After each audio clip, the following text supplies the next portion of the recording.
Sept, it's Miss KADIE, That Vegan Teacher. I want to talk to you about a couple of things to do with veganism, some things that maybe you didn't think of before. As ethical vegans who care about the animals and want to end their suffering, we often talk about it in those terms. But here's why we have to be careful about the language that we use. If we focus on ending suffering, here's the kinds of things that people will say to us.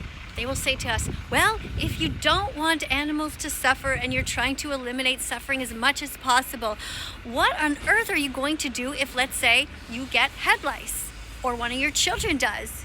You know, you can't possibly kill all of these lice because you don't want to be part of murder, right? That's what they're going to say. But here's your answer. You're going to say to them that you are allowed to protect yourself. If you are being attacked, whether it is by head lice or a dog or a mosquito or even another human, you are allowed to fight back, even to the point of ending that person or that animal's life if they are relentless and you need to protect yourself. And then, of course, there will be people who say to you that you are not allowed to live in the house because in order to live in a house, you will have had to cut down some trees in order to make that house, and therefore you maybe have left some bird without a home, all kinds of things like that. In this case, once again, you're going to remind people that you are against the exploitation of animals. You are able to live your life. You are allowed to dig a hole in the ground, to build yourself a house, even if a poor little worm gets destroyed along the way, because it's not something that you're doing on purpose. The goal is to end the exploitation of animals. Accidents will happen. Like, let's say this is your sheet, and on there is a cute little innocent spider.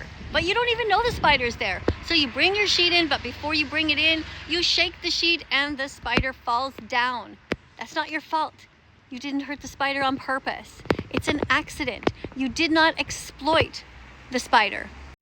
While you are walking, you might accidentally step on an ant. That is not your fault. You are still vegan because you did not on purpose use an animal for your benefit. Vegans don't buy and sell animals. We don't commodify them. We don't think of them as property to be bought and sold. Not at all. So therefore, we won't be buying any dogs or cats. We will be adopting animals. Vegans don't believe in breeding animals. That would be wrong. That would be using them. That would be commodifying them. That would be doing something to them for our benefit and not for them. Some people will say to you things like this. Oh, but the backyard chicken that I have doesn't mind if I take her eggs. She just leaves them there. So what's the harm? I'm not hurting her. Now, think about what we just learned. What would your response be? Veganism is a philosophy based on not utilizing animals. Their eggs belong to them. So we want to get into this mind frame of thinking of animals as being on their own, by themselves. They have a right to live, they have a right to keep their eggs, their honey, and their milk. We have to get into the habit of thinking of them as individuals who we should not be stealing from.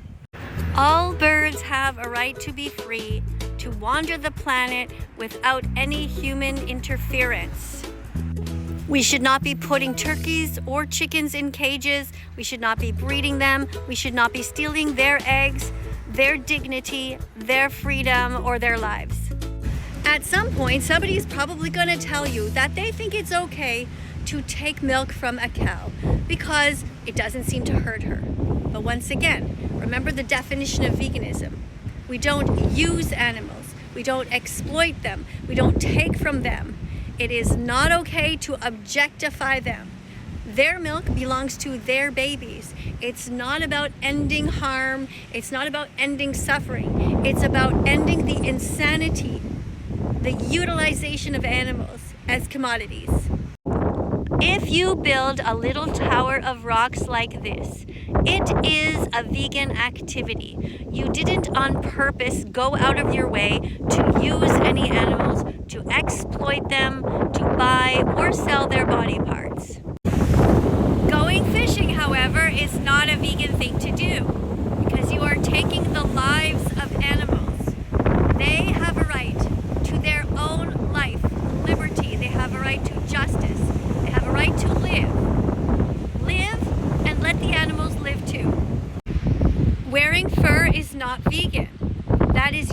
utilizing an animal's body part.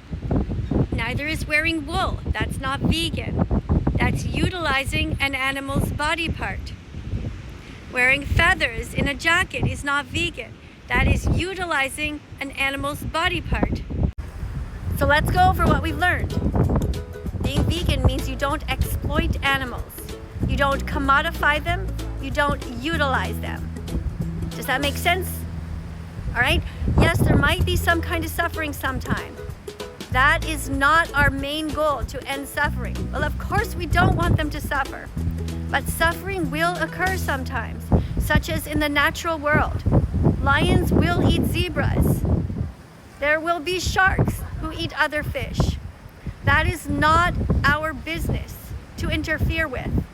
Our business is to be vegan ourselves because we have moral agency and we know right from wrong. Our job is 3 times a day not to put animals on our plate and to speak out, to defend the voiceless. Now, animals do have a voice and we're just not listening. But that can change and it can start with you. If you go to your grandma's house and she offers you a piece of cake that has a little bit of animal product in it, like a little bit of egg or a little bit of milk, it is absolutely essential that you say no. You never make exceptions. You need to be morally consistent across the board. Your grandmother's feelings are not as important as an innocent animal's life. And if your grandmother is a good person, she would not want to force you to eat an animal's body parts anyway. If it's something that you don't want to do, she would respect your choice and be proud of you. Going to the rodeo is not a vegan thing to do.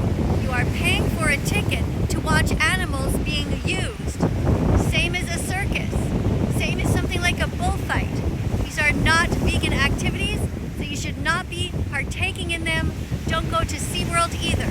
Speak out against these places of horror. Say to everyone around you, this is not okay. We have no right to use animals. They are on the planet with us, and it is our job to leave them alone. Not interfere in their lives. Not kidnap them. Not force them to do tricks. We have no right to take any of their body parts or their family members. If you are a dad who is used to going fishing with your son, take your son out to the water, sit quietly and enjoy the waves. Do not participate in murder. Do not encourage your grandchild or your child to be cruel. Teach them to be kind. If you want to, you can go on the waves like this. Look at this guy, not hurting anybody. Lastly, don't forget that you were born vegan. You never wanted to hurt animals. In your heart, you wanted to protect them. You know that using them is wrong. You know that ripping off their skin or hurting them in any way is just evil. You wouldn't want anybody to do that to someone that you love, so don't do it to any animals. No matter where you are in the world, what your gender or your religion, no matter what your age, you can always speak out to defend the animals. Can you be on the right side of history? Can you help to end the misery? Can you be brave and go against all of the people around you if you know that what they're doing is wrong? The answer is yes. Yes, you can. Thank you so much for being here. I'm going to let you enjoy the ocean. Coming up on screen are going to be a bunch of other videos. Click on them. Be curious. Don't forget to subscribe. Press the like button, notification bell, so you don't miss any videos going forward. Let's follow that vegan teacher on YouTube right now.